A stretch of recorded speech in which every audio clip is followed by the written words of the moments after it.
दिखाया क्या जा रहा है और बोला क्या जा रहा है कि भाजपा अयोध्या में हार गई।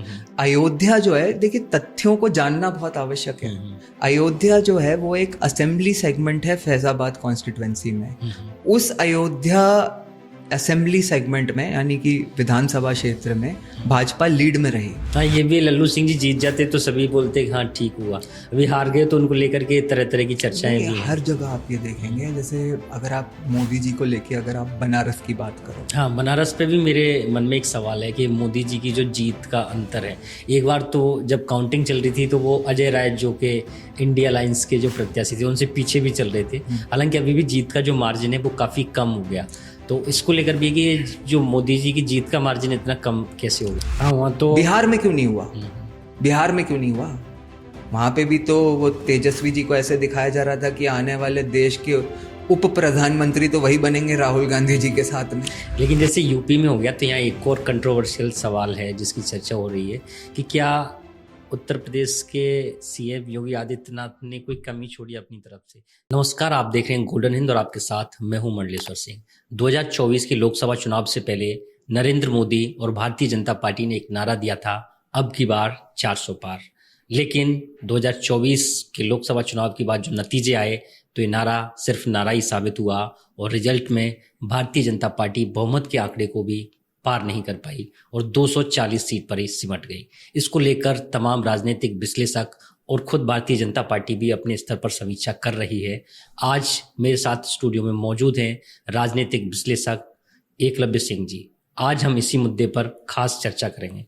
सबसे पहले सर आपका स्वागत है। देखिए मंडलेश्वर जी, सबसे पहले तो मैं अपने हृदय तल से आपका आभार व्यक्त करना चाहूँगा कि आपके इस चैनल के इस नए पॉडकास्ट के योग्य समझा आपने मुझे। आप बताएं अपन चर्चा कहाँ से शुरू करें? हाँ, सबसे पहले तो मैं यही जानना चाहूँगा कि भारतीय जनता पार्टी और मोदी जी बार बार कह रहे थे कि अब की बार 400 पार, और वो काफ़ी कॉन्फिडेंट भी नज़र आ रहे थे चूँकि भारतीय जनता पार्टी का जो मुद्दा था सबसे बड़ा, जिसको वो काफ़ी लंबे समय से परस्यू कर रहे थे, जैसे राम मंदिर हो गया और भी काफ़ी उन्होंने काम किए थे। लेकिन उसके बावजूद भी 400 पार का नारा देने के बाद 240 सीट पर ही भारतीय जनता पार्टी कैसे सिमट गई? कैसे देखते हैं आप इसे? क्या कारण रहे? देखिए, मैं समझता हूँ कि अगर हमें 2024 को समझना है तो इसके लिए हमें थोड़ा सा पीछे जाना पड़ेगा। 2019 के जब चुनाव हो रहे थे तो जो नारा चला, अब की बार 300 पार, उससे पहले 2014 में भाजपा को लगभग 286 सीटें आई थी और 300 पार करने के लिए उनको लगभग 15-20 सीटें और चाहिए थी। लेकिन इस बार जब 2024 के चुनाव आए तो उसमें हालांकि ये नारा जो अब की बार 400 पार का लगा था वो एनडीए के लिए था। हाँ, लेकिन एक जो ओवर एम्बिशियस परसेप्शन बना कि जैसे कि भाजपा ही 100 सीटों की छलांग लगाना चाहती है, उसकी वजह से देखिए कि क्या हुआ। और देखिए, इसमें जो है, जो अगर आप भाजपा के बारे में देखोगे तो भाजपा को बेसिकली 50-60 सीटें चाहिए थी। इस एनडीए के 400 के लक्ष्य को प्राप्त करने के लिए भाजपा को तो 50-60 सीटें ही चाहिए थी। और ऐसा नहीं है कि ये कोई बहुत ज्यादा अनरियलिस्टिक बात थी। इसका कारण ये है कि अगर आप देखोगे 2019 से कंपेयर करोगे तो जो पिछली बार जो रिजल्ट्स आए थे, जो परिणाम आए थे, जो सीटें आई थी, उसमें उन स्टेट्स को, उनके आसपास भी अगर भाजपा कहीं पे होल्ड कर लेती, और उसके अलावा जहां पे इम्प्रूवमेंट का स्कोप था, जैसे कि उत्तर प्रदेश में 15 सीटें बढ़ाने की बात थी, वेस्ट बंगाल में भाजपा एक्सपेक्ट कर रही थी कि वहां करीब 8-10 सीटें बढ़ेंगी, ओडिशा में भाजपा ने वो करके दिखा ही दिया जो उन्हें करने की जरूरत थी। उसी तरह से दक्षिण भारत में अगर उन्हें थोड़ी सी सफलता मिल जाती तो ऐसा नहीं है कि ये लक्ष्य प्राप्त किया नहीं जा सकता था या इसके निकट नहीं पहुंचा जा सकता था। और इस बात को मैं समझता हूं कि सिर्फ भाजपा ही नहीं, विपक्ष भी समझ गया था, क्योंकि इसके लिए भाजपा के पास आधार था। 10 करोड़ आप कह लो कि मुफ्त gas connection, 50 crore Jan Dhan account, 12 crore शौचालय, 14 करोड़ घरों में नल से जल, 80 करोड़ लोगों को मुफ्त राशन, 4 करोड़ गरीब परिवारों को पक्के घर, उसके अलावा 1 लाख किलोमीटर के नेशनल हाईवेज, मोबाइल मैन्युफैक्चरिंग में भारत नंबर 2 बन गया, ऑटोमोबाइल मैन्युफैक्चरिंग में नंबर 3 बन गया, डिजिटल पेमेंट्स में नंबर 1 का स्थान मिल गया। भारत जिसको कि दुनिया की 5 सबसे फ्रेजाइल इकोनॉमीज में कहा जाता था, वो अब दुनिया की 5 सबसे बड़ी और सशक्त इकोनॉमीज में आके खड़ा हो गया। तो अगर आप विकास की बात करोगे और अपन उस पर चर्चा करते रहे तो शायद पूरा पॉडकास्ट उसी में खत्म हो जाएगा। अगर आप देखो, अगर आप राष्ट्र नीति की भी बात करो तो जिस तरह से पाकिस्तान को भारत सरकार ने डील किया, जिस तरह से चाइना के साथ पहली बार आंख में आंख डालकर खड़ा हुआ, तो यहाँ पे समस्या नहीं थी। भाजपा के पास आधार था। पिछले 10 वर्ष में जो मोदी जी का शासन था उसमें भारत की विकास यात्रा बहुत अच्छी रही थी, परंतु राजनीति और राष्ट्र नीति में अंतर होता है। और विपक्ष में जो इस लक्ष्य को लेके जो अफरा तफरी हुई, उसकी वजह से जो मैं समझ पाया, विपक्ष ने ये तय किया कि वो छल कपट झूठ फरेब की हर मर्यादा और दायरा उल्लंघने को तैयार हो गया, क्योंकि ये अब उनके, अगर भाजपा मतलब एनडीए 400 पार कर जाती तो ये उनके अस्तित्व पे बना था। तो इसके लिए उन्होंने क्या किया, फॉल्स नैरेटिव्स का सहारा लिया। और फॉल्स नैरेटिव्स ही नहीं, क्रिमिनल एक्ट्स, जैसे कि इस देश के गृह मंत्री का एक डीप फेक वीडियो आपको याद होगा बनाया गया, जिसमें कि, और वो कांग्रेस के मुख्यमंत्री रेड्डी, जो अभी तेलंगाना के जो चीफ मिनिस्टर बने, उनके ऑफिशियल हैंडल से रीट्वीट किया गया। कांग्रेस इकोसिस्टम के जितने ट्विटर हैंडल्स हैं उससे रीट्वीट किया गया। तो ये जो है, जिस तरह से वो जमीन पे वो वीडियो चल गया, और उस वीडियो का बेसिकली क्या था कि भारतीय जनता पार्टी को 400 सीटें इसलिए चाहिए कि वो संविधान को खत्म कर सके। भाई, संविधान तो बदलना जरूरी है ही। कोई भी देश कैसे प्रोग्रेस करेगा जब संविधान में संशोधन होता है, तभी तो नई लॉज आएंगी जो मॉडर्न कॉन्टेक्स्ट में जरूरी हैं। लेकिन दिखाया क्या गया कि जैसे कि संविधान को समाप्त ही कर देना चाहते हैं, और समाप्त करके उसका और क्या होगा, उससे ऑब्जेक्टिव कि आरक्षण हटा दिया जाएगा। ये हुआ ना। लेकिन भारतीय जनता पार्टी के जो कुछ नेता थे और प्रत्याशी थे, या इनमें कुछ सिटिंग्स एमपीज भी थे, उन्होंने भी यही कहा कि हमें ज्यादा सीट इसलिए चाहिए ताकि हम संविधान बदल सकें। बिल्कुल बिल्कुल, मैं आप इसी पे आ रहा था। अब यहीं पे जिसे हम कहते हैं ना कि जो टेक्निकलिटीज इन्वॉल्व होती हैं, वो नैरेटिव्स में इस तरह नहीं चलती। मैं आपको अभी यही समझा रहा था कि संविधान तो बदलना जरूरी है, उसमें संशोधन होगा तभी तो देश आगे बढ़ेगा। अंग्रेजों के जमाने की जो लॉज हमारे यहाँ पे चल रही हैं, उनको बदलने के लिए संविधान में तो अमेंडमेंट करना ही पड़ेगा ना। लेकिन जब जनता में इस तरह से कैजुअली बोल दिया जाता है, तो लोग संविधान में संशोधन होना और संविधान में को बदल देना या समाप्त करने को मतलब उसका अंतर भूल जाते हैं। तो मैं इसका आपको एक और उदाहरण देता हूँ।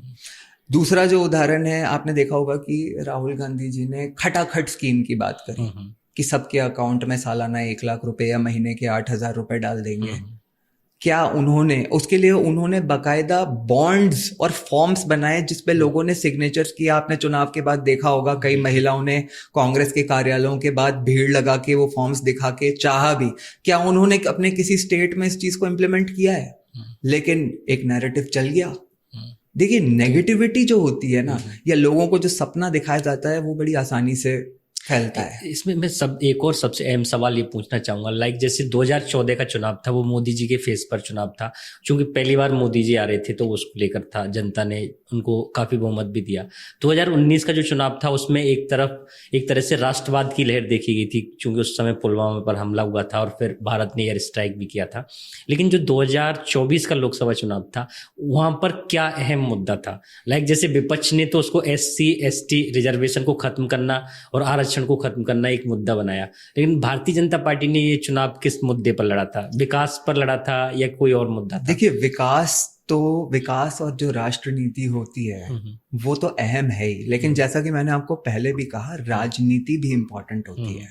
तो जैसा कि हम सब जानते हैं कि इस बार जो 500 साल का जो एक बहुत बड़ा मतलब संघर्ष रहा राम मंदिर के लिए, उसको अंजाम दिया गया और राम मंदिर बन के खड़ा हुआ। तो मैं समझता हूँ कि भाजपा उस पर बैंक कर रही थी और करना भी चाहिए। उत्तर प्रदेश जैसा जो स्टेट है जहाँ पे कि आपके पास इससे स्ट्रॉन्ग ब्रांड तो किसी के पास हो ही नहीं सकता ना, कि मोदी प्लस योगी और प्लस राम मंदिर, तो भाजपा इस पे बैंक कर रही थी। लेकिन अब देखो आप कि नैरेटिव क्या चलाया गया, क्या नैरेटिव चलाया गया, आप बताओ मुझे। नहीं, लेकिन विपक्ष की तरफ से तो यही चलाया गया कि एससी और एसटी का रिजर्वेशन खत्म करना चाहते हैं और ये संविधान बदलना चाहते हैं। चूंकि कई नेताओं के जो भारतीय जनता पार्टी के थे उनके भी स्टेटमेंट्स आए कि हमें ज़्यादा सीट इसलिए चाहिए क्योंकि हमें संविधान में बदलाव करना है। आपने जैसे कहा कि भारतीय जनता पार्टी के लिए इससे बड़ा क्या हो सकता है, मोदी योगी प्लस राम मंदिर, लेकिन उसके बावजूद भी उत्तर प्रदेश में भारतीय जनता पार्टी को काफ़ी सीट लूज करनी पड़ी। इसके अलावा जो फैजाबाद सीट है, अयोध्या जहां आता है, उस सीट पर भी भारतीय जनता पार्टी को हार का सामना करना पड़ा। देखिए, एक तो ये भी बड़ा इम्पोर्टेंट है कि जो आपने अभी बात कही कि जो कॉन्स्टिट्यूएंसी है उसका नाम है फैजाबाद जी, ठीक है। दिखाया क्या जा रहा है और बोला क्या जा रहा है कि भाजपा अयोध्या में हार गई। अयोध्या जो है, देखिए तथ्यों को जानना बहुत आवश्यक है। अयोध्या जो है वो एक असेंबली सेगमेंट है फैजाबाद कॉन्स्टिट्यूएंसी में। उस अयोध्या असेंबली सेगमेंट में यानी कि विधानसभा क्षेत्र में भाजपा लीड में रही। भाजपा एक तरह से अगर आप उसको विधानसभा चुनाव के एंगल से देखेंगे तो भाजपा वहां जीती है, उस सेगमेंट में आगे रही है, ज्यादा वोट उसको मिले हैं। लेकिन दिखाया ऐसा जा रहा है कि अरे भाजपा ने राम मंदिर बनवाया फिर भी वहां पे भाजपा हार गई, क्योंकि लोग खुश नहीं थे जिस तरह से राम मंदिर बनाया गया और जिस तरह से प्राण प्रतिष्ठा कराई गई। लेकिन ठीक है, नहीं, लेकिन उसमें फिर भी जो फैजाबाद, जैसे आपने कहा कि फैजाबाद लोकसभा कॉन्स्टिट्यूंसी है और जो अयोध्या है वो एक उसका असेंबली है, तो फिर भी राम मंदिर का इतना प्रभाव तो होना चाहिए था कि उस लोकसभा में तो वो जीत सकते। ये बात आपकी बिल्कुल सही है और इस पे तो भाजपा मैं समझता हूँ कि समीक्षा कर ही रही होगी, क्योंकि इसमें कोई डाउट नहीं है कि जब इतना बड़ा इवेंट होता है। अच्छा देखिए, कभी कभी क्या होता है ना कि जब कभी कभी विश्वास और जो उत्साह है वो कभी कभी अति आत्मविश्वास में बदल जाता है। ऐसी खबरें हैं कि वहां पे जो सिटिंग एमपी थे लल्लू सिंह जी, उनसे जिस तरह का रिस्पांस लोग एक्सपेक्ट कर रहे थे वो नहीं दिया गया। उसके अलावा जो ग्राउंड पे मेहनत होनी चाहिए थी वो कार्यकर्ताओं द्वारा नहीं करी गई। इसके अलावा एक और भी जो बहुत बड़ा फैक्टर है कि देखिए, ये हम जो अभी डिस्कशन कर रहे हैं ना, ये हमारे लिए सोचना और कहना बड़ा आसान है, लेकिन इसका एक दूसरा एंगल भी था कि लल्लू सिंह जी वहां पे दशकों से बैठे हुए हैं। वहां के एक तरह से जो भाजपा के कार्यकर्ता हैं वो उन्हीं के खड़े किए हुए, उन्हीं के बनाए हुए लोग हैं। तो क्या अचानक से अगर उन्हें चेंज कर दिया जाता तो कहीं कोई अंदरूनी प्रॉब्लम हो जाती, अंदरूनी डिस्प्यूट, कार्यकर्ताओं में कोई डिवीजन हो जाता तो वो भी एक प्रॉब्लम होती।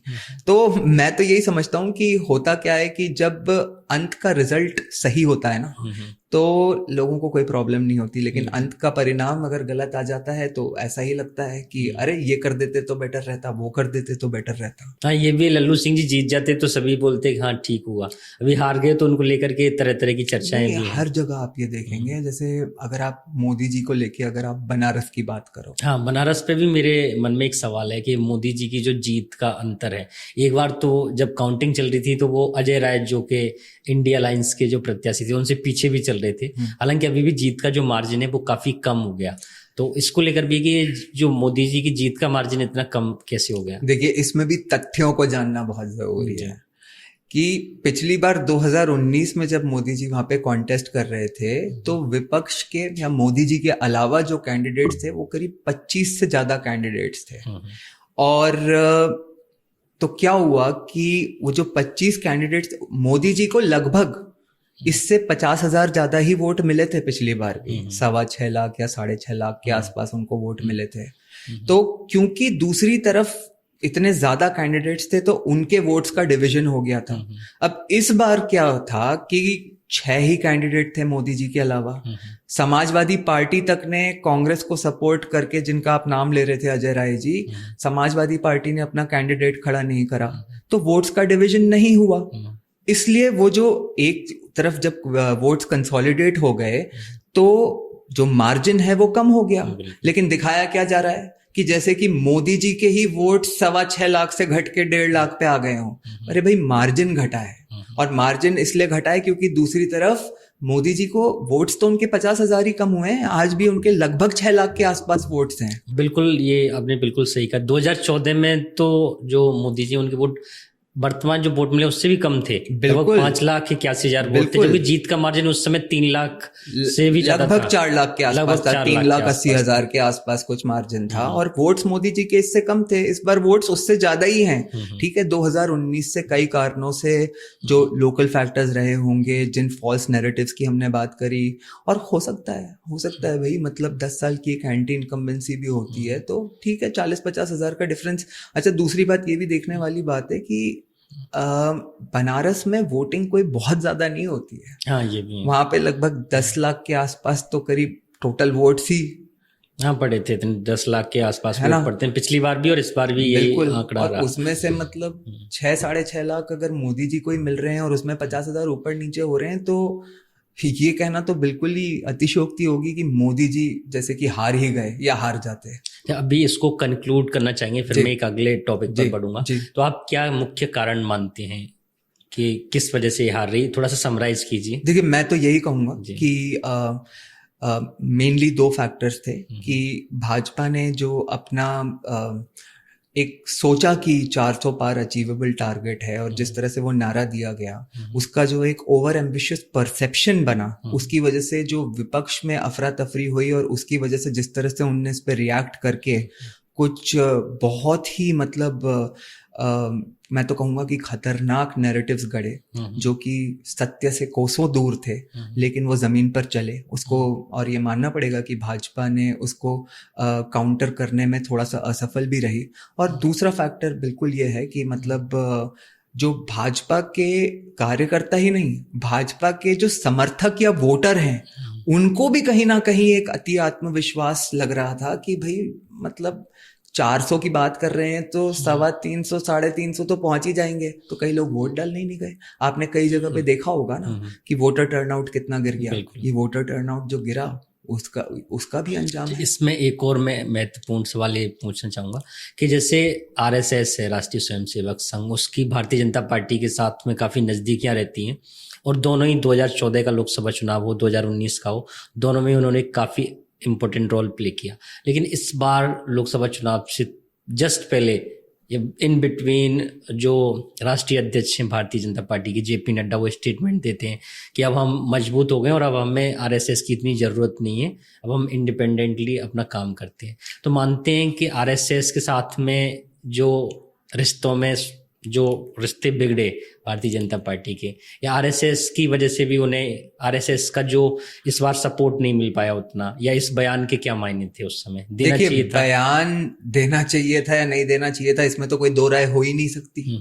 आरएसएस एक तरह से भाजपा की जो कार्यकर्ता लेवल है, वो उसकी बैकबोन है। इनफैक्ट जो भाजपा के आज की डेट में सरकार में भी जो बड़े बड़े लीडर्स हैं, उनका कहीं ना कहीं पीछे आरएसएस से उनका बैकग्राउंड है।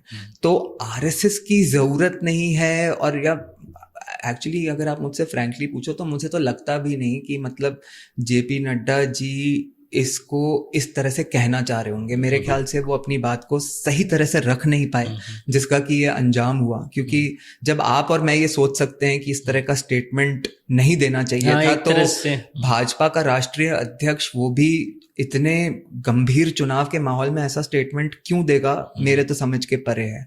परंतु ये बात बिल्कुल सही है कि इस स्टेटमेंट से जरूर एक जो जमीनी स्तर पे जो कार्यकर्ता काम करते हैं, वो एक तरह से डीमोटिवेट हुए होंगे।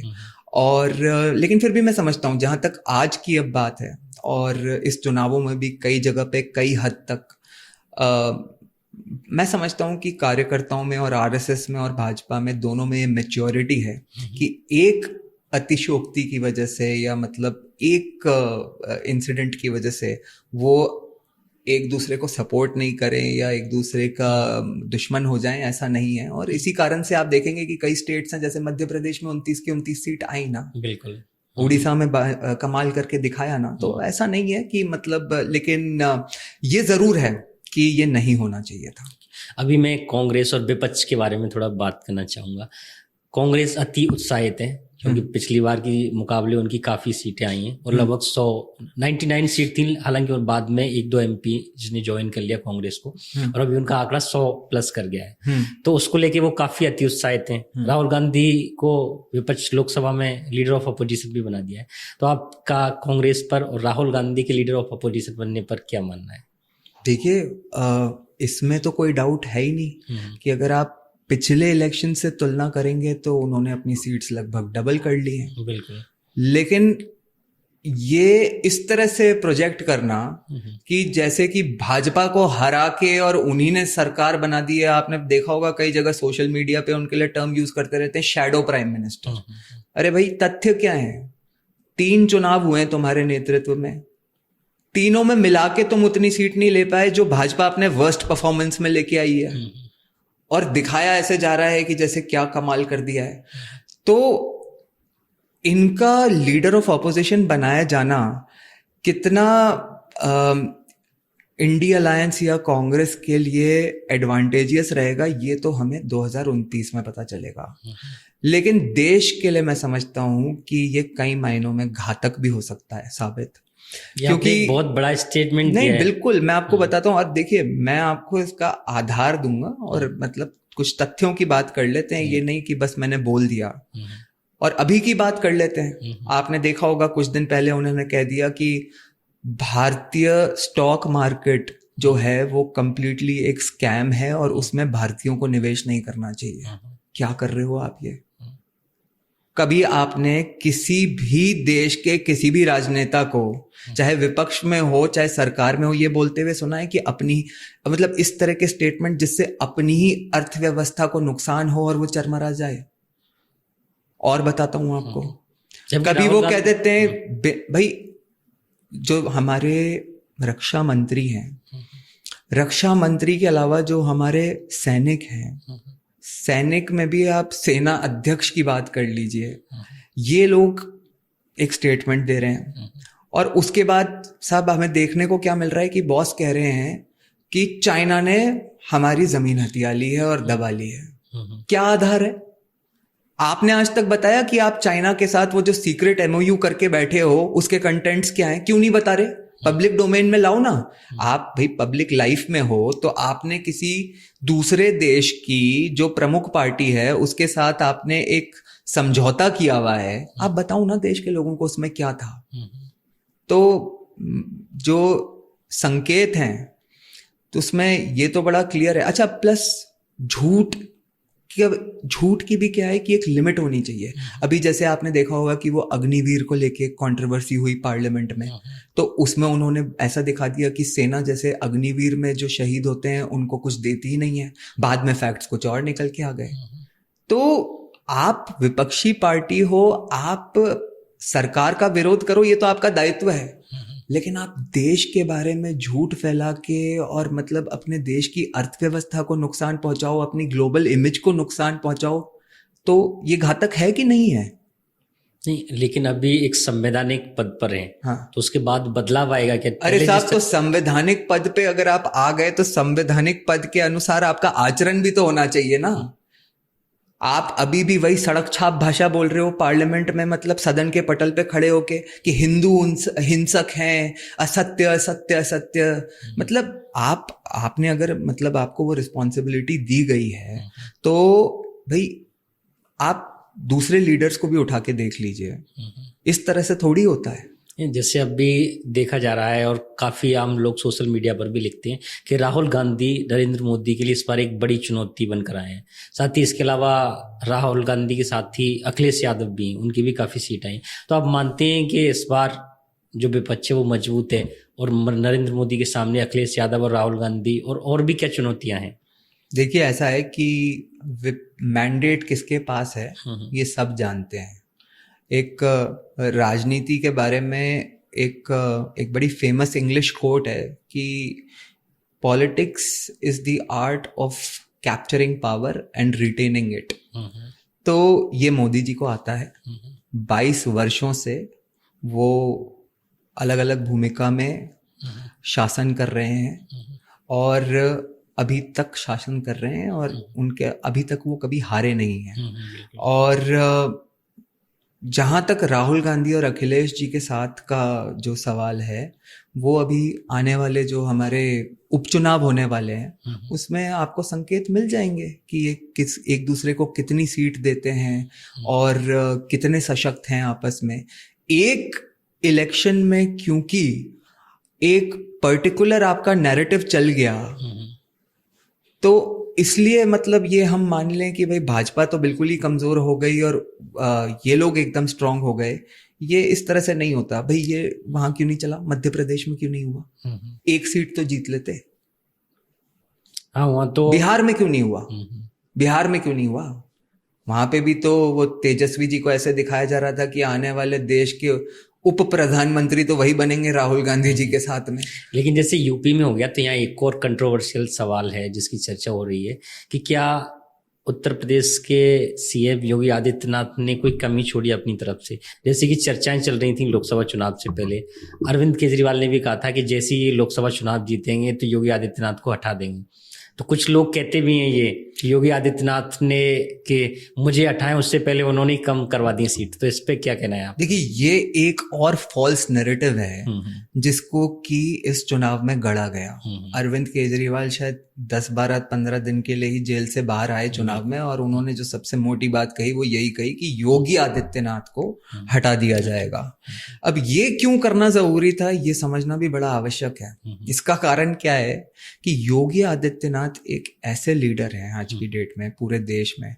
एक 2014 का जब चुनाव हुआ था ना, तो जिस तरह से मोदी जी, उस समय किसी को नहीं पता था कि मोदी जी ओबीसी हैं कि तेली जाति से हैं कि क्या हैं। बस देश के सारे हिंदू एक फोल्ड में आ गए थे कि हाँ भाई, इस आदमी को एक बार इस देश का प्रधानमंत्री बनाना है। यही क्वालिटी योगी आदित्यनाथ जी में है। योगी आदित्यनाथ जी में ये क्वालिटी है कि जो जातियों में जिस तरह से हिंदू बट जाते हैं, तो अगर कोई मोदी जी के बाद या मोदी जी के लेवल का कोई इस देश में लीडर है जो उनको एक फोल्ड में ला सकता है, वो योगी आदित्यनाथ जी हैं। और इसलिए ये नैरेटिव मेरे हिसाब से योगी आदित्यनाथ जी के अगेंस्ट चलता है। तो ये सिर्फ एक फॉल्स नैरेटिव था और कुछ ज्यादा नहीं, आप ये कहना चाहते हैं? मैं तो बिल्कुल यही मानता हूँ। और देखिए, इस नैरेटिव को मानने से भी जो बड़ी बात है ना, वो ये है कि देखिए, जो जनता के दिल पर छा जाता है ना, ऐसा तो नहीं है कि जब मोदी जी को चुना गया था तो 2014 में तो भाजपा में उस समय विरोध या अलग अलग समाज के जो सेक्शंस हैं उसमें विरोध नहीं होता था। लेकिन आते जाते सबको समझ में आ जाता है कि जनता के दिल पर राज कौन कर रहा है। इस सब के तर हाल ही में केंद्र सरकार ने, यानी मोदी सरकार ने वक्फ बोर्ड में भी संशोधन करा है, हालांकि उसको जेपीसी में भेज दिया है। तो बीजेपी पर जैसा कि आरोप भी लगते रहे हैं कि बीजेपी धर्म की राजनीति करती है और मुस्लिम विरोधी है, इस पर आपका क्या कहना है? चलिए, अब अपन दो बातें एक्चुअली आपने पूछी हैं कि भाई मतलब एक तो क्या मोदी सरकार मुस्लिम विरोधी है, और दूसरा पार्ट की बीजेपी क्या धर्म की राजनीति करती है। तो जिससे पहले कि धर्म की राजनीति पे आए, अपन एक बार मुस्लिम विरोधी की बात कर लेते हैं। तो 2002 से ये नैरेटिव गढ़ा जा रहा है कि मोदी जी जो हैं वो तो मुस्लिम विरोधी हैं, मास मर्डरर हैं, नरसंहार किया है उनका। लेकिन अब अगर आप फैक्ट्स पे जाओगे, तथ्य जो होते हैं वो तो इसकी बिल्कुल विपरीत ही कहानी बताते हैं। आप 2014 से देखो अभी तक, एक उदाहरण बताता हूं आपको कि मोदी जी ने, मैंने आपको भी बताया कि लगभग 4 करोड़ गरीब परिवारों को पक्के घर बना के दिए। उसमें इस देश में मुसलमानों की जनसंख्या बताते हैं कि करीब 16-17-18% है, ठीक है। और ये जो प्रधानमंत्री आवास योजना है, इसके जो 36% जो लाभार्थी हैं वो मुसलमान हैं, ठीक है। इसको आपको रियल वर्ल्ड इसी चुनाव का एग्जाम्पल दे देता हूं। उत्तर प्रदेश में एक गांव है रामपुर, वहां पे करीब 550 ये घर बनाए गए। उस रामपुर गांव में सिर्फ मुसलमान रहते हैं, वहां कोई हिंदू नहीं है, सिर्फ मुसलमान रहते हैं। वहां पे करीब 550 घर के आसपास प्रधानमंत्री आवास योजना में बना के दिए गए, और वहां पे करीब 2600-2700 वोट है मुसलमानों को। क्या सिला दिया? कितने वोट मिले होंगे आपको क्या लगता है भाई? 512 घर बनाए हैं तो 512 तो बना ही देने चाहिए थे, दूसरों को भी उम्मीद लगानी चाहिए थी कि आज इनको दिया है कल हमें भी घर बना के देंगे। 0 वोट मिले, 0 वोट। तो सोचने वाली बात यह है कि मोदी जी या मोदी सरकार मुस्लिम विरोधी हैं या इस देश के मुसलमान मोदी विरोधी हैं या मोदी सरकार के विरोधी हैं। अब आ जाते हैं आपके वक्फ बोर्ड वाली बात पे कि मतलब धर्म की राजनीति क्या होती है। वक्फ बोर्ड जो है एक ऐसा लॉ है जिसमें आज वक्फ बोर्ड आके आपके स्टूडियो में आपको बोल दे, इतना शानदार आपने ये पॉडकास्टिंग स्टूडियो बनाया है, अपना बड़ा सा ऑफिस बनाया है, कि ये तो हमारी प्रॉपर्टी है। तो इसके लिए आपको पता है आपका क्या हश्र होगा? आपको ये ऑफिस छोड़ना पड़ेगा, क्योंकि आप इसकी कहीं पे जाके कंप्लेन ही नहीं कर सकते। आपके पास वक्फ बोर्ड के पास इतनी पावर है कि आपको उनकी बात मानने के अलावा कोई चारा ही नहीं होगा आपके पास। तो अच्छा, आप इसकी अपील कर सकते हो। आप इसकी अपील कहाँ कर सकते हो? वक्फ ट्रिब्यूनल में। तो वहां तो आपको न्याय मिलने से रहा। तो वहां भी अगर न्याय नहीं मिला तब जाके आप कोर्ट में जा सकते हो। तो तब तक तो सब कुछ बर्बाद हो जाएगा। तो एक ये वक्फ बोर्ड के नाम पे इस देश में जो मतलब जमीनें हड़पने का जो एक धंधा चलता रहा, अगर उसको सरकार संशोधित कर रही है तो इसमें गलत क्या है? क्या गलत है इसमें? आप बताओ मुझे। अपन इससे आगे बात कर लेते हैं। इस देश धर्म की राजनीति की बात कर रहे हैं ना अपन। हिंदुओं के जो 3 सबसे पवित्र स्थल हैं वो क्या है? सबसे राम मंदिर, जिसपे बाबरी मस्जिद बना दिया गया, काशी विश्वनाथ जिसके ऊपर वो ज्ञानवापी मस्जिद बना दिया गया, और कृष्ण जन्मभूमि स्थान अपना मथुरा में। अगर किसी समाज के साथ इतना हिस्टोरिक इनजस्टिसेस हुए हैं, अगर कोई पार्टी सिर्फ उनके साथ खड़ी है और लॉफुल जो बैटल है जो कोर्ट्स में लड़ी जा रही है, भाई राम मंदिर का डिसीजन बीजेपी ने नहीं किया है ना, सुप्रीम कोर्ट ऑफ इंडिया ने करा है। सिर्फ अगर उनके साथ खड़ी है ताकि उन हिस्टोरिक इनजस्टिसेस को करेक्ट किया जाए, तो इसमें गलत क्या है? ये धर्म की राजनीति है।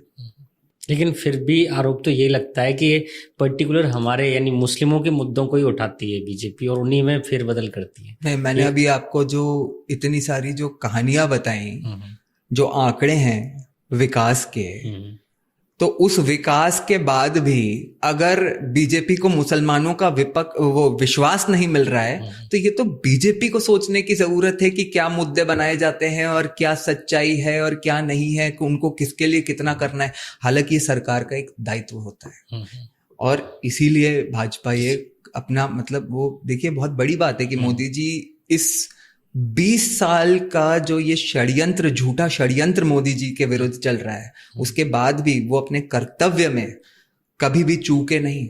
वो इस देश के हर जिसे कहते हैं सिटीजन को एक भारतीय समझते हैं, जिसको सरकार की स्कीम्स का बेनिफिट मिलना ही चाहिए। अब ये तो उनको मुस्लिम्स को सोचना है कि हमें जो हमारे महिलाओं को एक तरह से वापस से सम्मान दिला रहा है, जो हमें हमारे गरीब परिवारों को घर बना के दे रहा है, और सरकार की लगभग सारी स्कीम्स में मुसलमानों को बेनिफिट मिला है, तो क्या हमें उसका साथ देना है या हमें अपनी वो इस्लामिक आइडियोलॉजी पे चल के, क्योंकि वो सूट नहीं करता इस आदमी का इस कुर्सी पे बैठा होना, तो हमें उसे वोट नहीं देना है? तो ये तो उनकी चॉइस है। नहीं, जैसे आपने अभी महिलाओं के साथ न्याय की भी बात की, तो मुस्लिम समाज ये भी कहता है कि हमें बांटने की साजिश से पुरुष और महिलाओं में, जैसे महिलाओं के लिए ट्रिपल तलाक को खत्म कर दिया गया।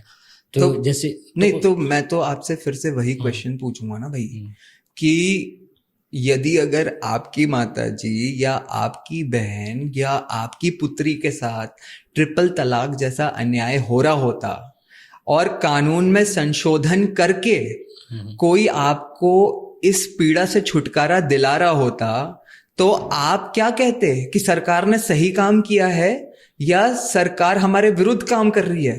ये तो भाई मतलब जिसे कहते हैं बेसिक लॉजिक के ही अगेंस्ट है ना।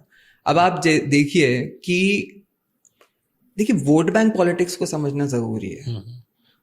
शाहबानो का केस हम सब जानते हैं। उस समय भी सुप्रीम कोर्ट ने जब डिवोर्स होता है या तलाक होता है, तो तलाक के बाद जो एक एलिमनी मिलनी चाहिए वाइफ और उसके बच्चे को, उसके फेवर में रूल किया था। लेकिन राजीव गांधी ने ऑर्डिनेंस लाके और उस सुप्रीम कोर्ट के फैसले को पलट दिया। तो यही समाज ने इसको बड़ा अप्रिशिएट किया, जबकि उसी समाज के एक बहुत बड़े मंत्री जो कि मतलब अब केरला में गवर्नर रहे, उनको देखिए उन्होंने इस बात पर ही रिजाइन कर दिया था राजीव गांधी की कैबिनेट से। और आज ये बोला जा रहा है कि भाई मतलब जब आप जिस समाज की महिलाओं का भला करना चाह रहे हो तो आप कह रहे हो कि ये तो हमारे समाज के ही विरुद्ध है।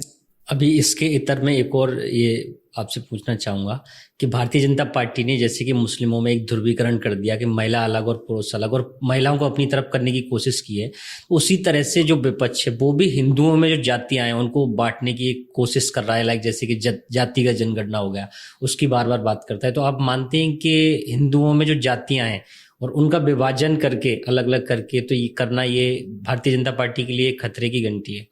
देखिए मैं आपको इसमें एक बड़ी इंटरेस्टिंग बात बताता हूँ, थोड़ा सा 2 मिनट लूंगा आपके। बिल्कुल। इसमें क्या है कि अगर आप इसकी थोड़ी सी हिस्ट्री में जाओगे तो हमारे किसी भी ग्रंथ या शास्त्र को अगर आप उठा लो, भाई सबसे ज्यादा मान्यता अपने यहाँ एक तरह से सनातन धर्म में भगवत गीता को दी गई है। तो भगवत गीता में एक श्लोक है जिसमें ये कहा गया है कि चातुर्वर्णम मया श्रेष्ठम गुणः कर्म विभाग्यश। तो उसमें क्या है कि प्रभु खुद ही कह रहे हैं, स्वयं कह रहे हैं कि मनुष्य जो है वो 4 वर्णों में बटा हुआ है।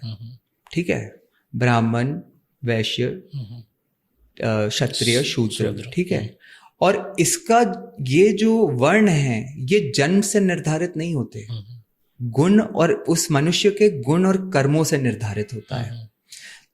अब ये जो जाति और जो कास्ट शब्द है ये तो हमारे किसी पुराने ग्रंथ और शास्त्र में आपको मिलेगा ही नहीं। तो ये आया कहाँ से आया? बड़ी इंटरेस्टिंग स्टोरी है इसकी। तो ये जो कास्ट जो शब्द है ये एक्चुअली एक पोर्चुगीज शब्द है। ये 1863 में जब अंग्रेज हमारे यहाँ पे राज कर रहे थे, देखिए उनकी डिवाइड एंड रूल जो स्ट्रैटेजी है कितनी स्ट्रांग और कितनी पावरफुल है। तो 1863 में जब अंग्रेज हमारे यहाँ रूल कर रहे थे तो उनका एक सेंसस कमिश्नर जिसका नाम था हर्बर्ट रिजले, उसने एक सर्वे कराया भारत में लोगों के प्रोफेशन और कार्यशैली के आधार पर कि भाई बढ़ई कौन है, ये काम कौन करता है, वो काम कौन करता है। और उसी के आधार पर 1903 में भारतीय हिंदुओं को लगभग 2000 जातियों में बांट दिया गया, एक फॉर्मलाइज कर दिया गया। और वो बढ़ते बढ़ते बढ़ते आज 6000 जातियां हो चुकी हैं। तो अब यदि इतनी ज्यादा जातियां हो जाएंगी और इन जातियों के अपने अपने छोटे छोटे, ये क्या है, ये बेसिकली इंटरेस्ट ग्रुप्स ही है ना, कि भाई कोई कहेगा हमें भी आरक्षण मिल जाए, हमें ये मिले, हमारी जाति के लिए वो हो जाए। तो जब इतने छोटे छोटे यहाँ इंटरेस्ट ग्रुप्स हो जाएंगे और जहाँ दूसरी कम्युनिटीज हैं तो ऑब्वियसली वो इंटरेस्ट ग्रुप्स ज्यादा बड़े हो जाएंगे। तो ऐसा होगा तो भाजपा के लिए ये कितनी बड़ी खतरे की घंटी है या नहीं मुझे नहीं पता, लेकिन ये हिंदुओं के लिए अवश्य एक खतरे की घंटी है कि वो इस बात को समझें कि उन्हें विभाजित करके और एक ऐसे षड्यंत्र में ढकेला जा रहा है जहां पे कि जो उनके इंटरेस्ट हैं उससे बड़े इंटरेस्ट ग्रुप्स दूसरे बन गए हैं। और ऐसा अगर चलता रहा तो एक समय ऐसा आएगा जब दूसरे इंटरेस्ट ग्रुप्स ज्यादा इंपॉर्टेंट हो जाएंगे और सरकार भी उसी अनुसार चुनी जाएगी और राजनीति भी उसी के आधार पर होगी।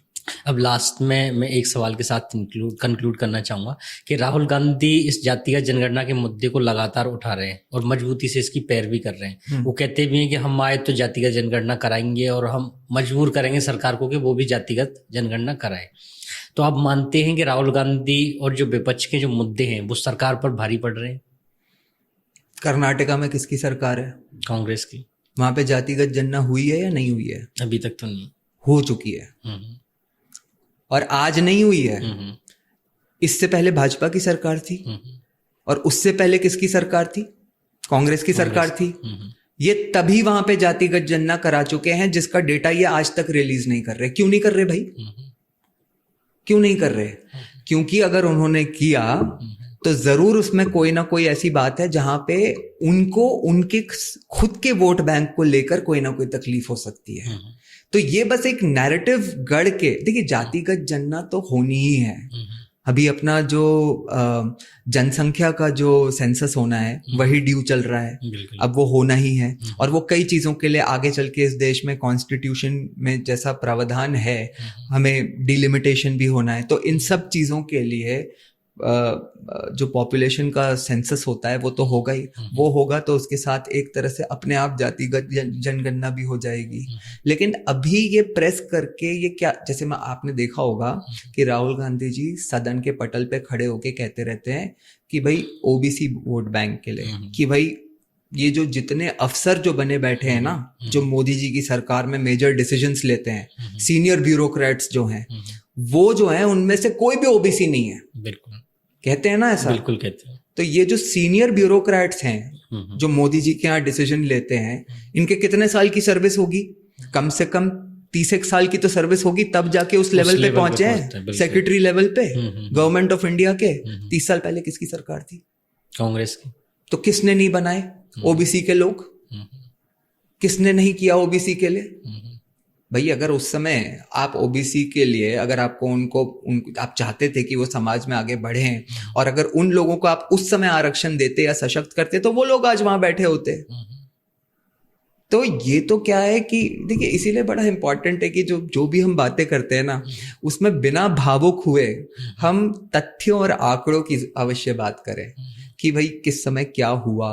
आज जो है, जो हमें कहानी दिखाई दे रही है, उसका मतलब हिस्टोरिक बैकग्राउंड क्या है, रेफरेंस क्या है, रेफरेंस पॉइंट क्या है।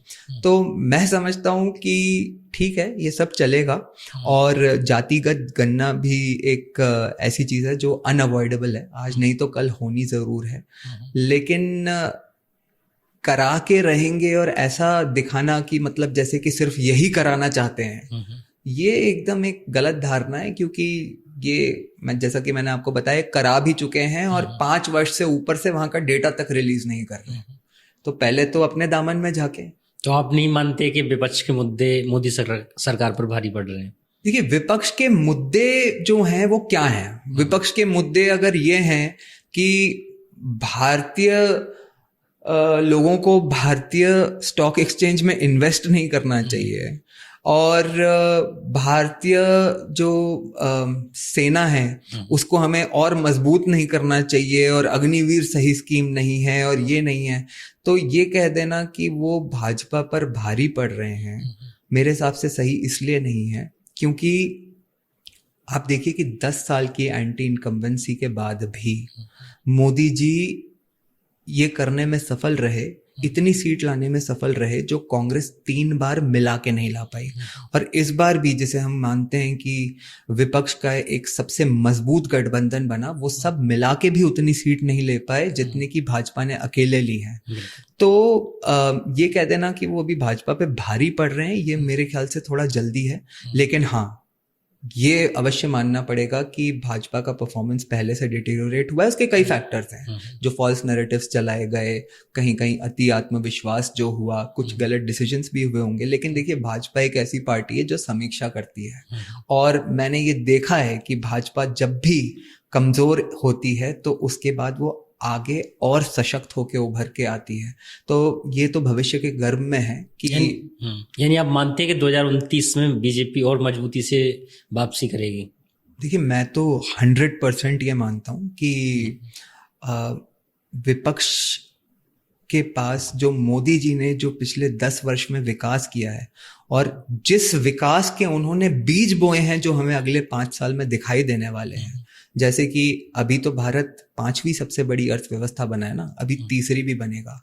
और जो उन्होंने एयरपोर्ट्स की नींव रखी है, जो वंदे भारत ट्रेन्स जो उन्होंने चालू करी हैं, गरीबों के लिए जो उन्होंने स्कीम्स चालू करी हैं, उसके बेनिफिट्स हमें अब दिखाई देना चालू होंगे, और मतलब ज्यादा प्रोमिनेंटली दिखाना चालू होंगे। तो ऐसा जब होगा तो मैं समझता हूं कि अगर, देखिए, एक बात जरूर है कि अगेन जैसे अपन ने कहा ना कि राष्ट्र नीति जो होती है, राजनीति उससे अलग होती है। तो जो परसेप्शन की जब बात आएगी, तो परसेप्शन में बीजेपी उसको कैसे कांग्रेस के जो फॉल्स नैरेटिव्स या फ्रॉडुलेंट नैरेटिव्स जो वो गढ़ते हैं उसको कैसे काउंटर कर पाती है, ये बहुत ज़रूरी है। ऐसा अगर जिस तरह से उत्तर प्रदेश में ये जिस तरह से फ्रॉडुलेंट वीडियो चला दिया गया और उसको काउंटर करने में एक तरह से इतना लेट हो गए, अगर इस तरह से होगा तो समस्या आएगी। और मैं तो हमेशा कहता हूँ कि जो कांग्रेस है वो जो है एक, जिसे कहते हैं ना, वो it is a master of deception. And जो अपनी बीजेपी है वो जो है it is a disaster at perception. तो ये मैं मानता हूं कि एक बीजेपी के लिए जो सबसे पहला बड़ा, जो इसमें मुझे कोई शक नहीं है कि बीजेपी जो काम करेगी वो बहुत ही अच्छे स्तर का होगा। मोदी जी के पास जिस लेवल का अनुभव है, और मैं मानता हूं कि मोटा मोटी भाजपा की 10 साल की जो स्कैम फ्री सरकार रही है, उसी तरह से आगे भी भाजपा, मतलब ये जो मेजर इश्यूज होते हैं जो कि भ्रष्टाचार होता है, एफिशिएंसी होता है, इसमें भाजपा अच्छा परफॉर्म करेगी। लेकिन इसको जमीनी स्तर पे इसका परसेप्शन वो कितना अच्छा क्रिएट कर पाती है, ये बहुत इंपॉर्टेंट रहेगा। जैसा आपने जिक्र किया कि कांग्रेस की तरफ से फॉल्स नैरेटिव फैलाया गया इस चुनाव में, तो भारतीय जनता पार्टी की जो सोशल मीडिया सेल है उसको लेकर भी काफ़ी चर्चा रहती है कि वो आईटी सेल भी है जो बीजेपी का, वो भी फॉल्स नैरेटिव चलाता है। और अक्सर करके इतिहास को लेकर के भारतीय जनता पार्टी और कांग्रेस और यहाँ पर काफ़ी इतिहास में विरोधाभास जैसी स्थितियाँ पाई जाती हैं, तो इसको आप कैसे देखते हैं? हाँ, ये जो इतिहास को लेके हमारे यहाँ जो विवाद होते रहता है, देखिए इसको समझना बड़ा ज़रूरी है कि इतिहास का औचित्य क्या है। हमारे देश में जब हमें आज़ादी मिली, या आप किसी भी देश में ले लो, इतिहास इसलिए पढ़ाया जाता है कि एक तो बच्चों तक उसकी सच्चाई पहुंचाई जाए इतिहास की, और दूसरा इसलिए पढ़ाया जाता है कि बच्चे अपने इतिहास पर गौरव करें, और एक तरह से उससे उनमें सेल्फ कॉन्फिडेंस बढ़ता है। क्योंकि जो बच्चे ये समझेंगे कि हमारे सिविलाइजेशन में कितना सामर्थ्य है, वही तो बड़े सपने देखेंगे। अब हमारे देश में हुआ क्या, ये देखिए आज़ादी मिलने के बाद, कि जिन लोगों को ये इतिहास लगने की बागडोर दे दी गई, उन्होंने किस तरह का इनजस्टिस किया। इसके मैं आपको 2-3 उदाहरण देता हूँ, एंशियंट, मिडीवल और मॉडर्न इंडिया के। अब जो अशोक, सम्राट अशोक के बारे में तो सब जानते हैं, ठीक है। अब सम्राट अशोक के बारे में आपने सुना होगा, उस पे वो शाहरुख खान की बड़ी फेमस मूवी भी बनी। उसमें दिखाया गया है, और आज तक सबको यही पढ़ाया और लिखाया भी गया है, कि साहब जब कलिंग का युद्ध हुआ तो उसमें सम्राट अशोक ने इतना खून खराबा देखा, इतना खून खराबा देखा कि उसका एकदम मतलब मन खराब हो गया, और उसने कहा कि अब मैं शांति की राह पे चलूंगा। तो शांति की राह पे चलने के लिए उसने बौद्ध धर्म को अपनाया, वो बुद्धिस्ट बन गया। अब सच्चाई क्या है, जो उस समय के जो इंटरनेशनल ट्रैवलर्स हैं, जिन लोगों ने, और मल्टीपल कंट्रीज के जिनने उस समय के अकाउंट्स लिखे हैं, और सच्चाई ये है कि कलिंग युद्ध से लगभग 4 वर्ष पहले सम्राट अशोक ने एक बुद्धिस्ट लड़की से शादी करी थी, और युद्ध के 2 वर्ष पहले ही उन्होंने बौद्ध धर्म को अपना लिया था। तो उसके बाद भाई, युद्ध के बाद आप इसको युद्ध के बाद की कहानी क्यों बता रहे हो, क्यों प्रोजेक्ट कर रहे हो? क्योंकि आपको सनातन धर्म को नीचे दिखाना है ना, ठीक है। दूसरा आपको एग्जाम्पल देता हूं, मुगल इन्वेडर्स जो अपने मुगल आक्रांता रहे, उनका किस तरह से, मतलब ऐसा लगता है कि जैसे हमारी 60-70% जो हिस्ट्री किताबें हैं वो इनके महिमा मंडन में ही लिख दी गई हैं। टीपू सुल्तान ने हैदराबाद में क्या ग्रेटनेस करी, अकबर दी ग्रेट, क्या उस पे मूवी बना दी गई, जोधा अकबर। ये सब क्या जरूरत है इसकी?